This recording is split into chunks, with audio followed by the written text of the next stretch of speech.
The autumn wind is a pirate, blustering in from sea. With a rollicking song he sweeps along, swaggering boisterously. His face is weather-beaten. He wears a hooded sash, with a silver hat about his head, and a bristling black mustache. He growls as he storms the country, a villain big and bold. And the trees all shake and quiver and quake as he robs them of their gold. The autumn wind is a raider, pillaging just for fun. He'll knock you round and upside down, and laugh when he's conquered and won. I actually said I was going to do that for every time the Raiders won, and I simply forgot to do that. And honestly, doing it would have had a little bit more significance to it if the Chiefs had lost. Because if the Chiefs had lost, then Oakland would then be number one in the division. But my point is, I was going to do it when, or if and when they won, so they did. So we're all good. Happy Tuesday, everybody. Yep. The Chiefs ended up winning last night. I ended up being right about that. So, I guess makes this week a little bit better, I suppose. Wow, that was like a truck just went by. So yeah, not really pretty quiet. I'm doing my laundry currently right now. It's actually in the drying process. It'll be done long after I finish this video. See, that's it's so weird. It takes just less than half an hour to wash my clothes, but it takes 45 minutes to dry them. And sometimes not dry all the way, but that's what hangers are for, which I do use. So that's nice. Let's see what else is going on. Oh man. Yeah, I'll be honest though. The weather has been surprisingly, kind considering what happened, in the last, week and a half. I mean, we already, I see nary any snow as I look up my window right now. That's how, you have a few piles, here and there, but they're those miscellaneous tiny piles that the only reason why they're around is because before everything started melting, they're all packed together. So now that between the melting process and the refreezing process when it's cold, it's just a giant wad of snow and ice, which takes even longer to melt. It's so complicated. Yeah, I think I probably just explained it as best as I could. So yeah, there's that. I guess one thing I really could be talking about that actually has happened recently. Well, there's several things I could be talking about that happened recently. One thing in particular I am thinking about now was a couple weeks ago, season 4 of Rick and Morty began, which I have been watching. Now, if you're familiar with anything I do, if there's a show that I watch, the show I like, I do talk about it the next day. I think the last one I did was Amphibia, which, I can't wait until part 2 comes out. I've seen the artwork for it. It's awesome. Can't wait. Thing about Rick and Morty is more of an adult show. I mean, bare bones, it's good. Only 2 episodes have premiered so far, and they're going to premiere the first 5 episodes late 2019, so right now, and the latter 5 episodes of the season in 2020. So my guess, probably somewhere in the neighborhood of, I don't think they would do it in January. They would probably wait until, I predict they would wait until at least March, until they release the rest of season 4 of Rick and Morty. You know, they don't want to do it too quickly. Plus, I mean, they're going to spend, the rest of November and the beginning of December with the first 5 episodes. And, you have all of the rest of December, all of January, all of February. That's a long enough period. Wait until, again, March when, you could have it, and then there you go. At least I hope that's what they do. It'll actually be reminiscent of what South Park used to do. They would have, like 8 or 9 episodes in fall and 8 or 9 episodes later in the spring. And then they only do, 8 or 9 episodes a year in the fall. I mean, hopefully Rick and Morty doesn't do that. I personally believe that, if Rick and Morty really want... If Justin Roiland and Dan Harmon, the guys who made Rick and Morty, want to really do a good job of spacing it out, waiting until March would probably be best. I mean, personally, yes, I would love to see all of season 4 of Rick and Morty as it comes each week, but we're only getting 10 episodes. And as the promotional trailer for season 4 said, less episodes than, you deserve, but hopefully, the wait is over or something. I forget how it goes. But, yeah, that's, so, yeah, again, I'm loving Rick and Morty right now. It's awesome. It's great.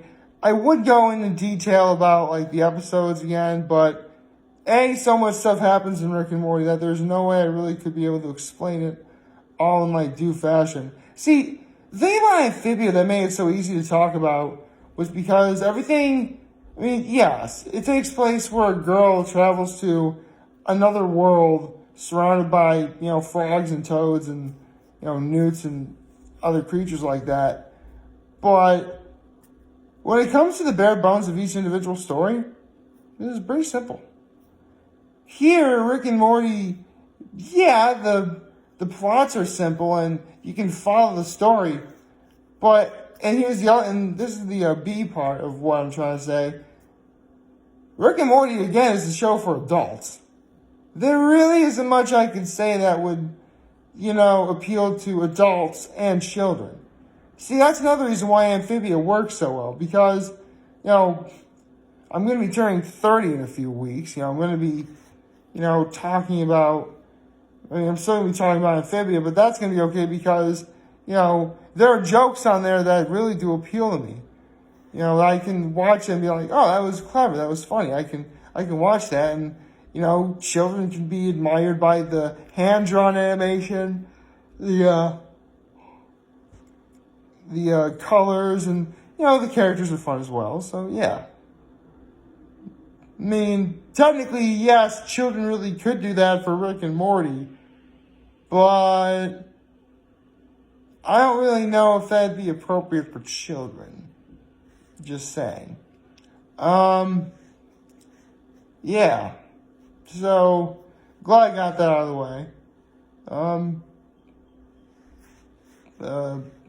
There's another thing I really wanted to talk about is, because you guys know I'm a huge Pokemon fan. Of course, I've been keeping up with the fact that Pokemon Sword and Pokemon Shield have come out. The problem is I've just been here's how incredibly lazy I am. I barely even touched Ultra Sun and Ultra Moon. I haven't even taken Let's Go Pikachu and Let's Go Eevee out of the case yet. I'm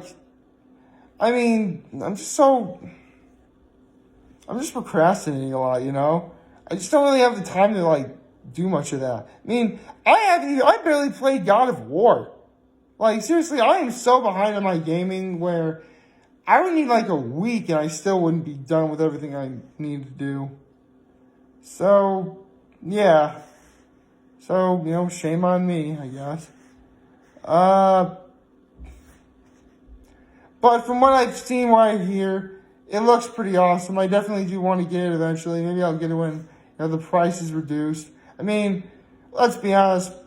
The people over at Nintendo and Game Freak are masters of marketing, considering that Sword and Shield came out right around the holiday season, so it's going to make money back. Don't worry. And it's by no means a bad game from what I've heard, so yeah. Don't really see any other issues or problems with it. Although I guess one thing I could talk about is my overall thoughts on the series up until now. Because the short answer is I love the series. I do. I love Pokemon. I always have, always will.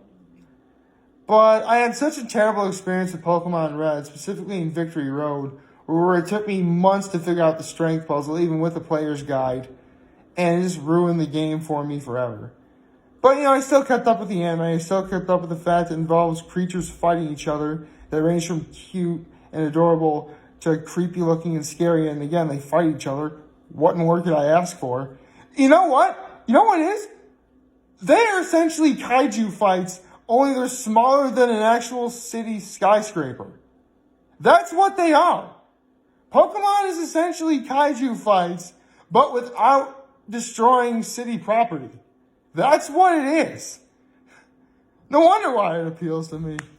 So, yeah, if you're wondering, kaijus are, Japanese, monsters. Pokemon takes place in Japan, so, based on Japan, the first 4 regions are all, Kanto, Johto, Hoenn, and Sinnoh. They all are based on Japanese areas, so that's neat. Yeah, that's really cool.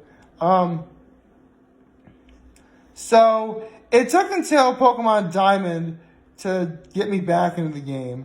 Platinum, okay, I'm really glad I did this. Black, White 2, X, Y, Sun and Moon, yeah.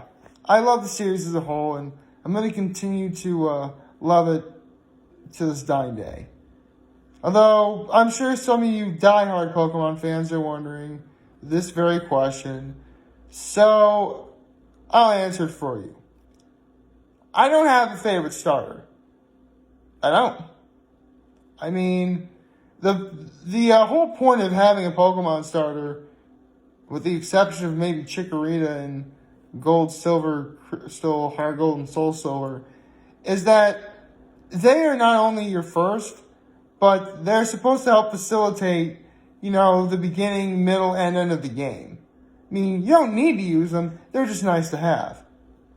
I say with the exception of Chikorita because any fan knows that the first several gyms of Generation 2, Gold, Silver, Crystal, Heart Gold, and Soul Silver, they are not Chikorita friendly. They are not. Not at all. Seriously, a flying type gym, a bug type gym, Whitney, a ghost type gym, which at the time Ghost was a combination of ghost and poison. Yeah, not fun if you're a Chikorita fan. But, yeah. Again, I don't have a favorite. I never play favorites with Pokemon. I really don't. Although there are some I do think about more than others. Which begs the question, people are always wondering, who's going to be the next character in Smash Bros? Who's going to be the next character in Smash Bros? Get rid of the Pokeball thing entirely and just have, all the final evolutions of Pokemon be characters in Smash. There'd be a lot of data you'd have to cram and a lot of numbers you gotta crunch and stuff like that.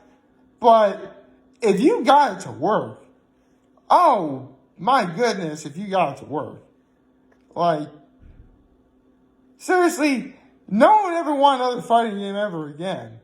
Because that's pretty much what it would be. Smash Bros. is the definitive, fighting game of the modern era.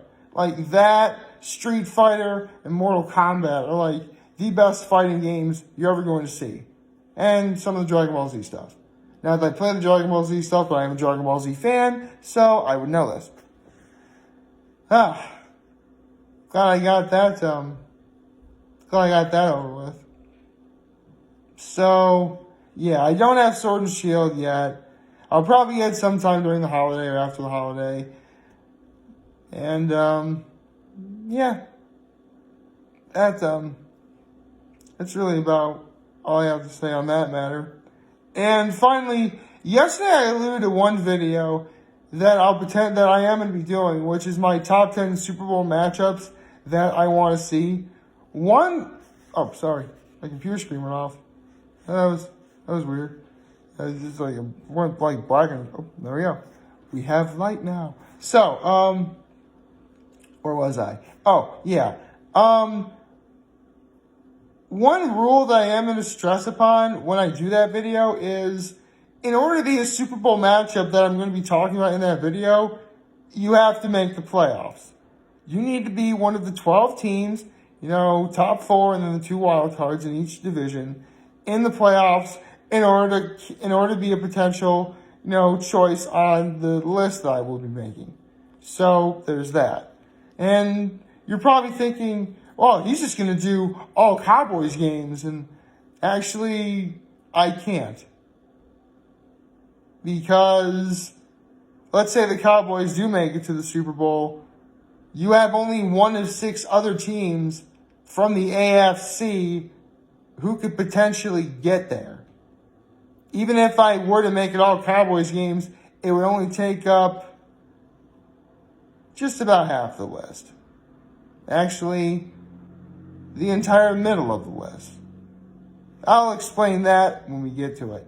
Like, favorite, share, hit that subscribe button, follow me on social media platforms, turn on those notifications on YouTube. I am very humbled I made this video for all of you guys to watch and enjoy today. I hope you all have a wonderful, wonderful, wonderful Tuesday. And remember, if you guys ever want to talk or chat, I'm always going to be here until the end of the year. And I'll always have your back. Take care and make good choices. See ya.